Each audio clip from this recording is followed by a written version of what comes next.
Bom, agora são 9h34, hora de entrevista importante para você acompanhar nessa edição do Jornal da CNN. A gente conversa agora com o ex-presidente do Supremo e do TSE, ministro Aires Brito. Ministro, boa noite, muito bem-vindo de volta. Adoro tê-lo aqui na tela ao meu lado. Me ouve bem? Bem, vejo e ouço bem. Muito obrigada pela gentileza de nos atender numa sexta-noite. Ministro, posso ser muito direta? O nosso papo geralmente é assim e os fatos dessa semana pedem mais ainda isso.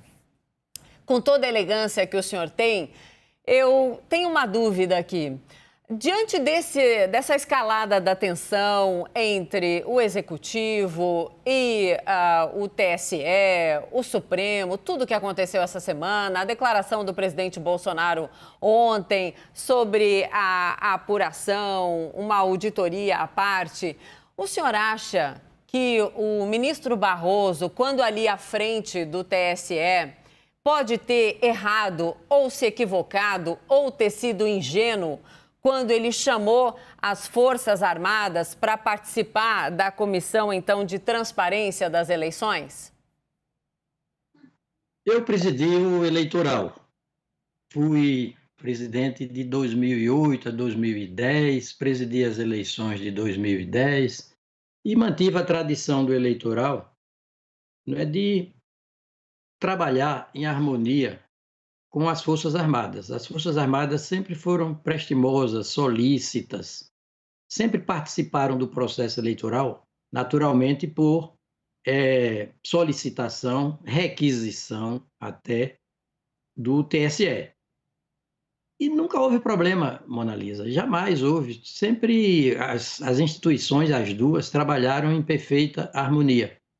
As Forças Armadas atuando ali naqueles locais em que a regularidade, a normalidade, a legitimidade do processo eleitoral pudesse experimentar digamos, uma crise, um ataque, um percalço maior, e nunca houve o menor problema.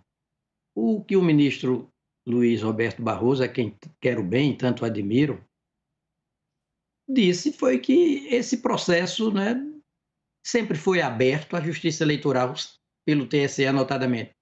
Sempre esteve aberta a sugestões, a colaborações, a contribuições. Em época de eleição, a urna eletrônica é submetida a testes, a sociedade civil é convocada, os experts em eletrônica e informática são convocados. Eu me lembro que no meu período até fizemos uma convocação de expert sob sanção premial, ou seja, nós instituímos prêmio, dinheiro, para quem colaborasse conosco no exame, no estudo da urna eletrônica, seja apontando deficiências, seja apresentando sugestões. Quer dizer, a transparência sempre deu as cartas ali. Cultura do sol a pino. Sim. Ministro, mas nós não tínhamos um ambiente como o que nós estamos vivendo nos últimos... Bom, o ministro Barroso fez o convite, então, no fim do ano passado, a comissão começou a trabalhar em fevereiro. Nos últimos 2 anos, todos os embates, todas as atitudes. Diante do cenário, essa é a minha pergunta, eu vou reformular então. Diante do cenário que já estava claro para todo mundo em relação aos embates, aos enfrentamentos, a suspeição, né, que o presidente Bolsonaro fez nos últimos anos sobre as cortes, o ministro Barroso pode ter se equivocado quando da inclusão das Forças Armadas, especificamente nessa comissão, especificamente nesse fato, ou o senhor prefere não comentar? A participação das Forças Armadas sempre se deu num plano da execução das coisas, do restabelecimento da ordem pública, da convivência ordenada das pessoas em processo eleitoral, nessa perspectiva, né, de assegurar a liberdade do voto, na linguagem da Constituição, a regularidade e a legitimidade das eleições, o serventuário da Justiça Eleitoral. Né? Nessa perspectiva, nunca vi, devo admitir, as Forças Armadas participarem no plano, digamos assim, mentor das coisas. Mentor, não. No plano da execução, sim. Da colaboração, sim. Da contribuição, sim. Até porque há uma força nacional, há uma força federal, um organismo específico federal, composto majoritariamente por membros das Forças Armadas. Porém, mistamente, pessoas da Polícia Federal, por exemplo, também oficiais da Polícia Federal, agentes da Polícia Federal também colaboram muito, fazem parte dessa Força Federal. Em época de eleição, essa força especializada se mobiliza e trabalha junto à justiça especializada, que é um orgulho para o Brasil. O Brasil tem uma justiça especializada em eleição. Sim. E é isenta por definição, equidistante por definição, imparcial por definição. Parece, Mona Lisa, que nós padecemos também coletivamente, e não só individualmente, de uma espécie de masoquismo em certas ocasiões. Como nós sabemos, o masoquista, ele se sente mal quando está bem. E ele se sente mal quando está... Ele se sente bem quando está mal e se sente mal quando está bem. Sim. Olha, nós temos um primor de justiça eleitoral no Brasil, um primor de urna, que é eletrônica, e estamos nos sentindo mal. Não é masoquístico? Total, eu assino embaixo. Ô, ministro, colocar a Carolina Brígido também no nosso Papo Carol Chega na Conversa, por favor. Olá, ministro, prazer vê-lo novamente aqui na CNN. A gente está no meio de uma... Ainda não é campanha eleitoral, mas já está bastante conturbada, já está bastante polarizada. E no meio dessa campanha polarizada, a gente tem uma relação conflituosa entre o judiciário e o presidente Jair Bolsonaro, o Palácio do Planalto, o governo de um modo geral. Queria saber do senhor se nesse ambiente conturbado, diante desse cenário, o Supremo Tribunal Federal deveria evitar o julgamento de certos assuntos que podem polemizar mais a relação entre os poderes do Brasil, ou o STF não deve se esquivar de nenhum tema independente do cenário político lá fora? Carol, essa opção por pautar ou não certas matérias para julgamento, incluir certas matérias na pauta de julgamento da nossa Corte Maior, Suprema, é política judiciária. Políticas judiciárias são políticas transitórias, episódicas, ocasionais, como políticas de governo também. Por exemplo, o próprio indulto, tão rumoroso. Política de governo, política judiciária, todas elas, essas políticas ocasionais, né, contingentes, somente são válidas se compatíveis com as políticas públicas de Estado que já estão na Constituição. Então, é um esforço de compatibilização entre políticas públicas de governo ou políticas públicas judiciárias, no caso, e políticas públicas de Estado que já estão na Constituição. Eu entendo que é válido, né? Faz parte de cada administração judiciária brasileira, notadamente do Supremo Tribunal Federal, ponderar sobre os processos que deverão ser julgados em período eleitoral e saber se o tensionamento, uma eventual fricção, um eventual estresse entre os poderes termina comprometendo a regularidade do processo eleitoral. O Caio Junqueira também... Questão de bom senso.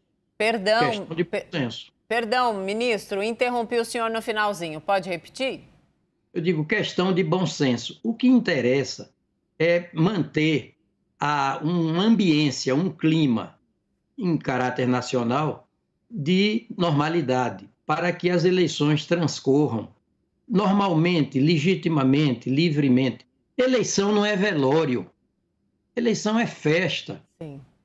É celebração, é o ápice da democracia representativa, né? É motivo para exaltação cívica. Que bom numa democracia, não é? A securatória do voto que é cláusula pétrea, do voto livre, do voto direto, secreto, universal, periódico, sob as legendas partidárias, devidamente inscritas.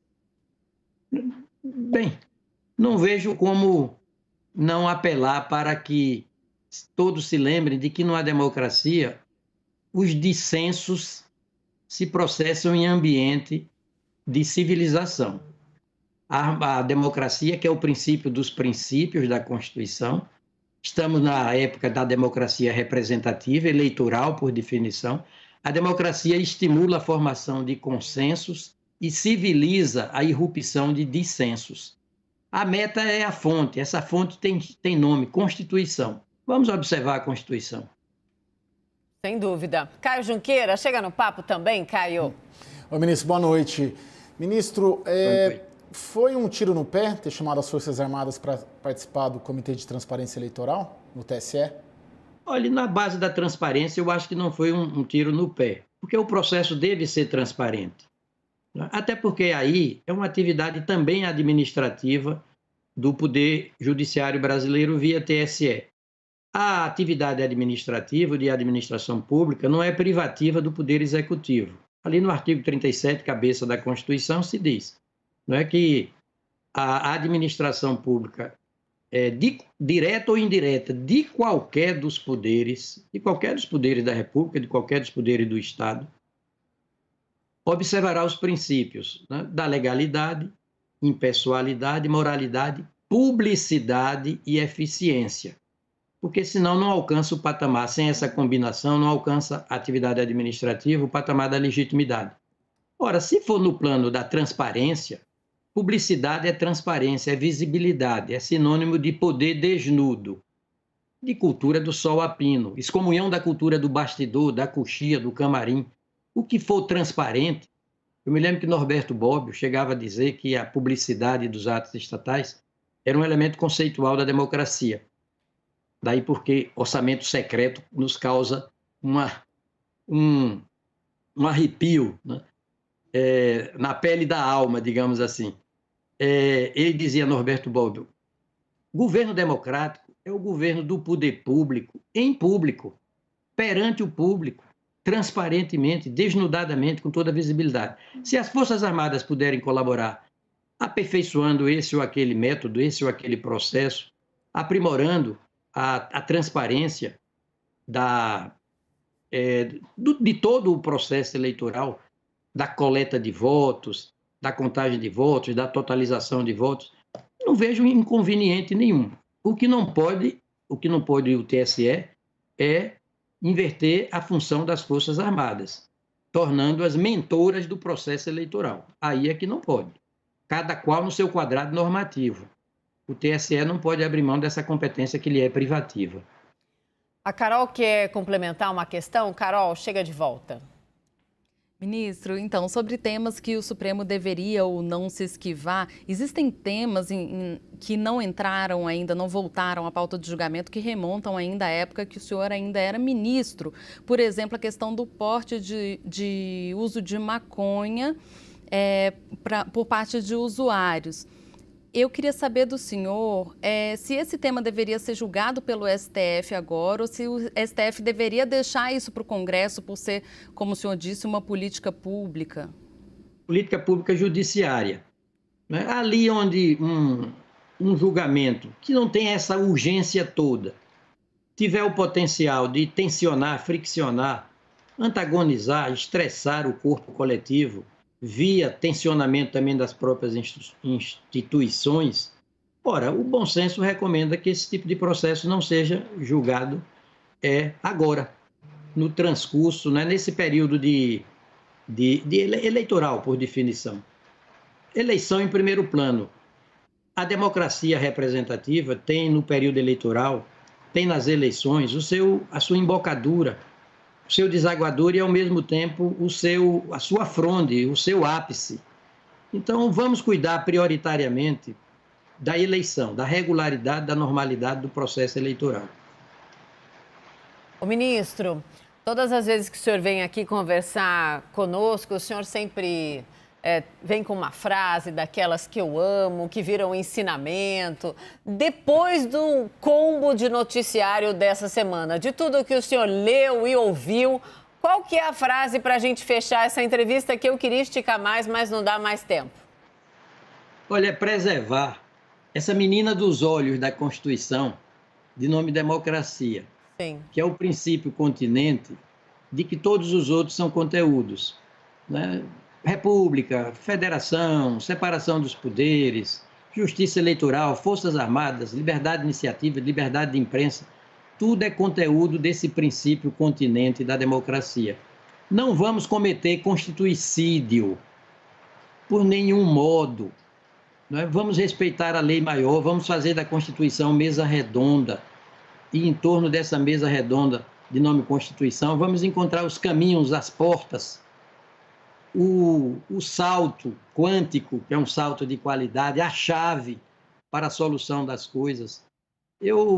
Vamos tirar partido dessa Constituição benfazeja, tão civilizada, que torna o Brasil, perante o mundo civilizado, um país juridicamente primeiro-mundista.